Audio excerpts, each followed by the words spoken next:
Une femme noire avait été moquée par des millionnaires snobs, jusqu'à ce qu'ils découvrent qu'elle était milliardaire.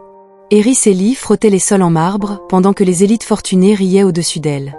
Les moqueries de l'homme aux cheveux argentés l'avaient profondément blessée. Il n'avait jamais imaginé que cette femme invisible les dominerait bientôt tous, financièrement et moralement. Le réveil de 5h15 avait tiré Ellie Jenkins en sursaut de son sommeil, dans son modeste appartement d'une chambre dans le Queens. La douce lumière de l'aube filtrait à travers de fins rideaux pendant que son chat tigré vieillissant, Fitzgerald, s'étirait à côté d'elle. À 34 ans, la routine matinale d'Ellie était d'une précision militaire. 15 minutes pour prendre une douche, 10 minutes pour s'habiller, 5 minutes pour boire un café, et exactement 23 minutes dans le premier train afin d'arriver à temps pour son premier ménage à 7 heures. Un autre jour, un autre dollar, convient parfaitement, avait-elle murmuré en grattant les oreilles de son chat. La porte de son réfrigérateur affichait un emploi du temps soigneusement organisé. Du lundi au mercredi dans les bureaux d'entreprise à Manhattan, les jeudis dans un penthouse de l'Upper East Side, et les vendredis dans diverses propriétés des Hamptons, où les riches passaient leur week-end. Le diplôme d'infirmière encadrée, accroché à son mur, racontait une toute autre histoire de sa vie. 6 ans plus tôt, Ellie était infirmière en soins intensifs, avec des perspectives de carrière prometteuses, jusqu'à ce que le diagnostic d'Alzheimer de sa mère change tout. Elle avait quitté son poste pour devenir l'aidante principale, épuisant ses modestes économies durant ces 3 années éprouvantes. « Maman serait fière de toi », s'était-elle dit en retenant ses cheveux en arrière, devant le miroir. « Peut-être pas du travail de ménage, mais de qui tu es. » Le souvenir de la voix de sa mère, l'éducation et la gentillesse, Ellie, ce sont les choses que personne ne peut te prendre, lui servaient de boussole depuis le décès de celle-ci. Les factures médicales avaient rendu impossible son retour aux soins infirmiers. Le service de nettoyage lui avait offert un travail immédiat, des horaires flexibles et un revenu suffisant pour reconstruire lentement sa vie. Ce n'était pas là où elle s'était imaginée être, mais Ellie affrontait chaque jour avec la même détermination tranquille qu'il avait portée pendant la maladie de sa mère. Dans le métro, Ellie avait examiné son emploi du temps sur un smartphone usé. La mission du jour avait été un ajout de dernière minute. Un gala de charité en soirée, au domaine Whitmore à Southampton, où elle ferait partie d'une équipe de nettoyage active pendant l'événement. Le salaire était 1,5 fois supérieur aux taux habituels. Exactement ce dont elle avait eu besoin pour couvrir la facture vétérinaire liée à la récente alerte de santé de Fitzgerald. Un SMS de son superviseur lui avait arraché un petit sourire. La foule de Whitmore est très exigeante en entretien. Garde la tête basse, fais le travail, sors. Ça vaut le coup, cependant. Le soir venu, Ellie avait déjà terminé 2 ménages réguliers avant d'arriver au manoir Whitmore.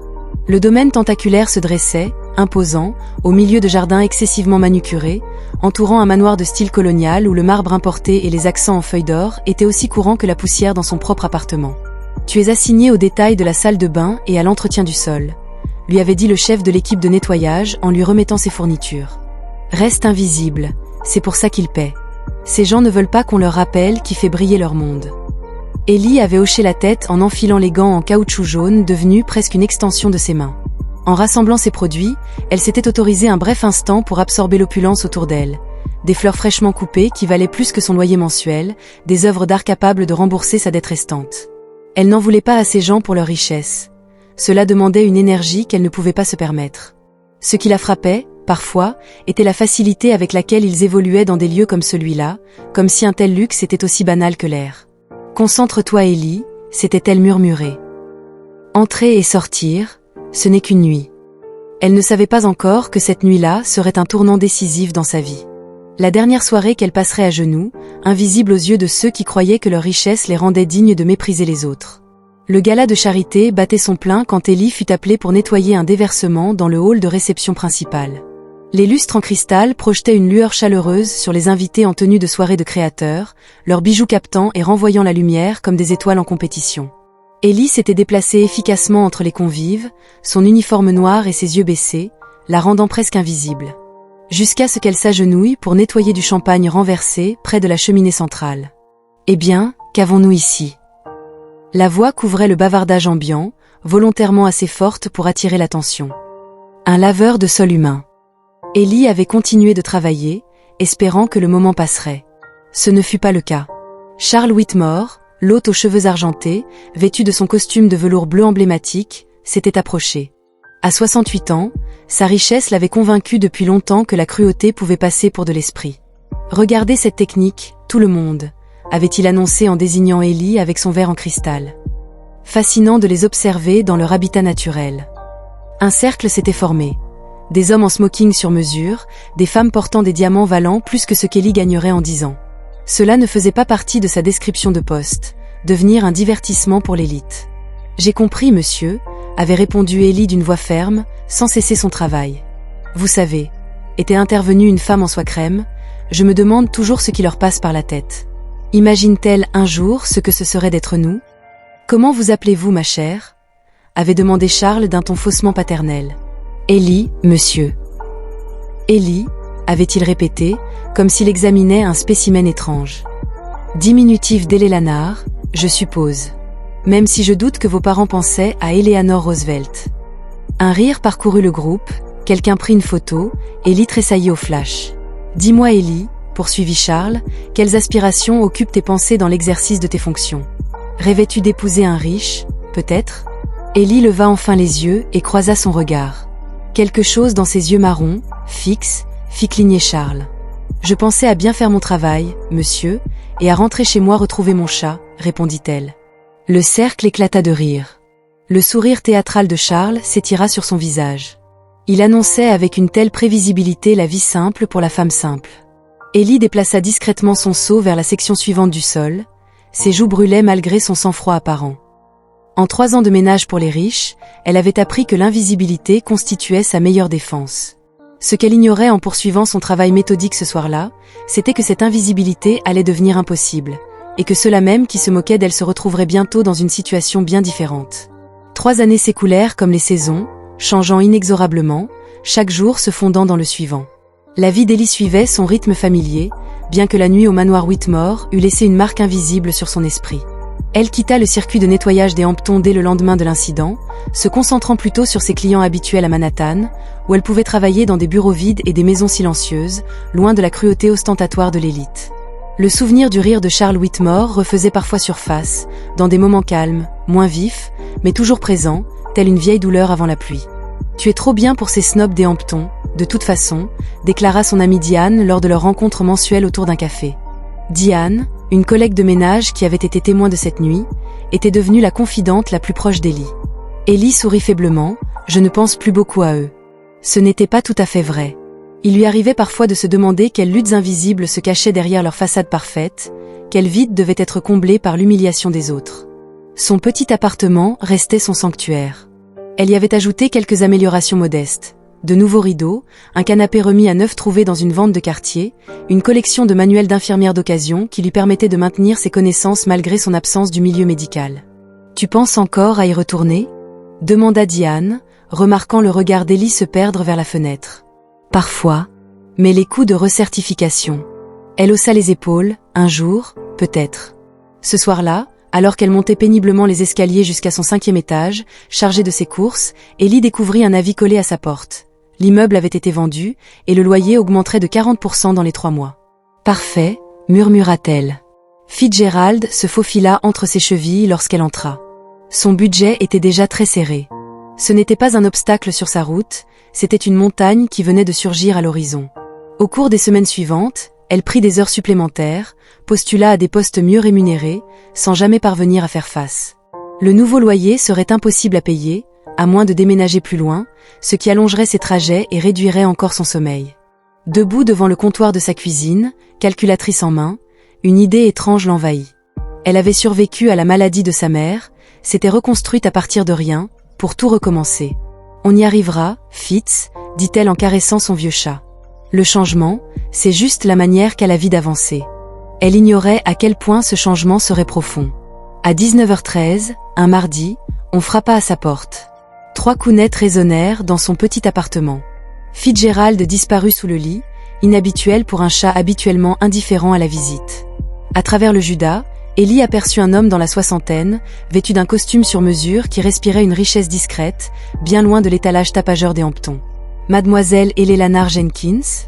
demanda-t-il lorsque la porte s'ouvrit, la chaîne de sécurité toujours en place. « Oui, je suis Robert Harrington, du cabinet Harrington, Wells et Pierce, avocat. » Il tendit une carte de visite par l'interstice. « J'ai besoin de vous parler d'une affaire urgente concernant votre grand-oncle Edmund Blackwell. » Ellie fronça les sourcils en lisant la carte en relief. « Il doit y avoir une erreur, je n'ai pas de grand-oncle Edmund. L'expression de l'homme ne varia pas. Puis-je entrer? Je vous assure qu'il n'y a aucune erreur. Elle ôta la chaîne de sécurité. Quelque chose dans l'attitude grave de l'homme lui indiquait que ce n'était pas une arnaque. Une fois assis à sa petite table à manger, Robert Harrington sortit un portefeuille en cuir de sa mallette. « Mademoiselle Jenkins, saviez-vous que votre grand-mère maternelle, Clara, avait un frère? Elle est décédée avant ma naissance. Ma mère mentionnait rarement sa famille. Ce n'est pas surprenant. Il y eut un différend familial. Edmund Blackwell quitta l'Amérique en 1962 et s'installa en Suisse, où il investit dans les technologies émergentes. Pendant plus de 60 ans, il bâtit Blackwell International. La confusion d'Ellie grandit. L'entreprise qui fabrique des microprocesseurs, des systèmes médicaux? Exactement. Il est mort? Il y a 3 mois, à l'âge de 97 ans. Je suis désolé. Ellie répondit par un murmure automatique. Mais, pourquoi êtes-vous ici? Harrington ouvrit un dossier.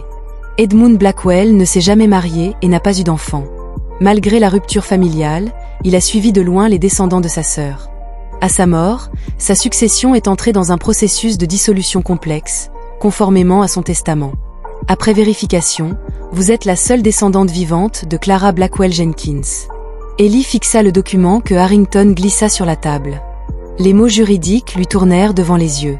Mademoiselle Jenkins, reprit Harrington d'une voix plus douce, Edmund Blackwell a laissé une succession d'environ 4,7 milliards de dollars, et vous en êtes l'unique héritière. La pièce sembla vaciller autour d'elle. C'est impossible. Je vous assure que tout est réel. Nous avons passé les 3 derniers mois à confirmer votre identité et à sécuriser les fonds avant de vous contacter. Il sortit une carte de crédit noire et la déposa sur la table. Elle est liée à un compte temporaire de 500 000 $ pour couvrir vos besoins immédiats. La première tranche de votre héritage, 50 millions, sera transférée demain à la même heure. Ellie fixa la carte, abasourdie. Pourquoi moi? Pourquoi maintenant? Edmund voulait s'assurer que son héritier ait vécu par ses propres moyens avant d'hériter. Il tenait à ce que l'argent ne définisse pas entièrement la personne. Alors que la nuit tombait sur le Queens, Ellie Jenkins, femme de ménage au quotidien modeste, se trouvait face à un homme qui lui annonçait qu'elle faisait désormais partie des femmes noires les plus riches d'Amérique. Et quelque part dans l'univers, il semblait que le destin lui-même s'était remis en marche. 3 mois plus tard, lors de son retour au Hampton, Ellie se tenait devant les baies vitrées de son penthouse de Central Park West. La ville s'étendait devant elle comme une constellation d'étoiles terrestres. Fitzgerald se prélassait sur un arbre à chat sur mesure, inconscient de leur nouvelle vie. Le changement dans son monde extérieur avait été brutal.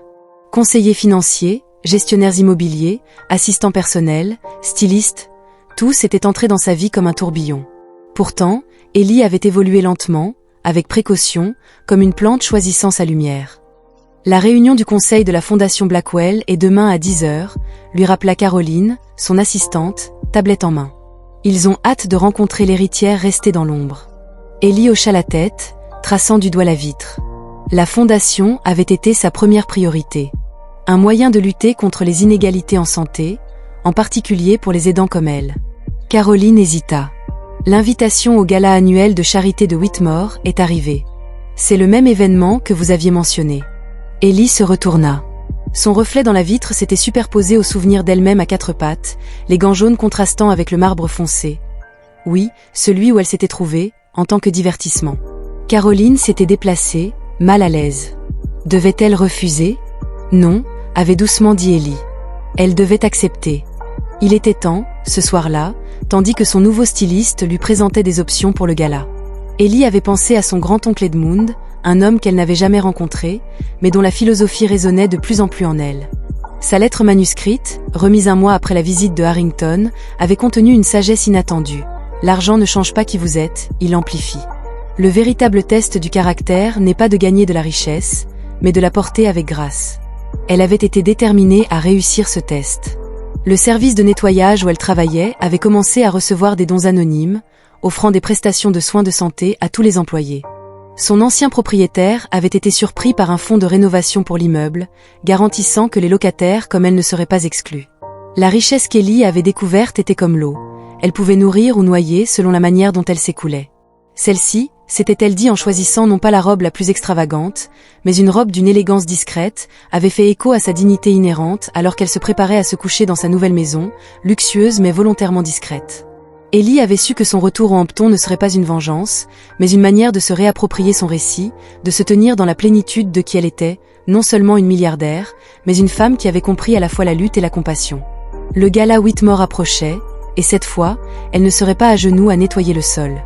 Le domaine de Whitmore brillait dans le ciel du soir tandis que le chauffeur d'Ellie empruntait la route privée menant au manoir.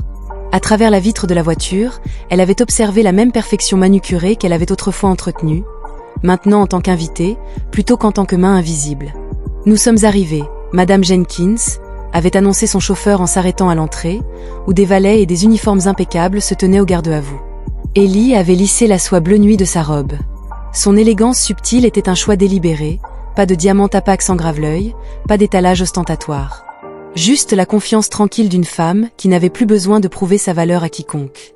Au moment où ses talons avaient touché les marches de marbre, les têtes s'étaient tournées. Une vague de murmures avait suivi sa progression. Non pas à propos de la femme de ménage dont on se moquait autrefois, mais à propos de la mystérieuse Blackwell Iris faisant sa première apparition publique depuis qu'elle avait hérité d'une des plus grandes fortunes américaines. « Madame Jenkins, bienvenue », s'était exclamée la coordinatrice de l'événement en vérifiant son nom sur la liste des invités. « Monsieur Whitmore sera ravi que vous puissiez y assister. » L'intérieur de la salle de bal était resté exactement comme dans ses souvenirs. Lustre en cristal, fleurs importées, bourdonnement subtil de richesse et de privilèges. Pourtant, elle y avait évolué différemment, ne contournant plus les bords avec un chiffon de nettoyage, mais glissant au centre avec une flûte à champagne. Elanie Jenkins.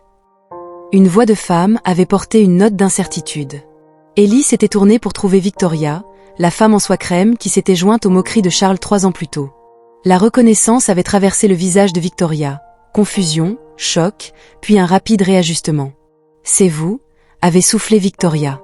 Son éducation sociale s'était manifestée malgré sa surprise. « J'ai entendu dire que le Blackwell Iris s'appelait Ellie Lannard, mais je n'aurais jamais imaginé que vous soyez si différente. » Ellie avait souri. « La vie nous change tous, n'est-ce pas ?»« Oui, bien sûr », avait maladroitement bafouillé Victoria. « Vous n'êtes plus dans le service de nettoyage, donc ?»« Non », avait simplement répondu Ellie, mais j'y ai appris de précieuses leçons. Le malaise de Victoria avait été palpable. Je devrais vous présenter, à tout le monde. Charles sera fasciné, j'en suis sûre.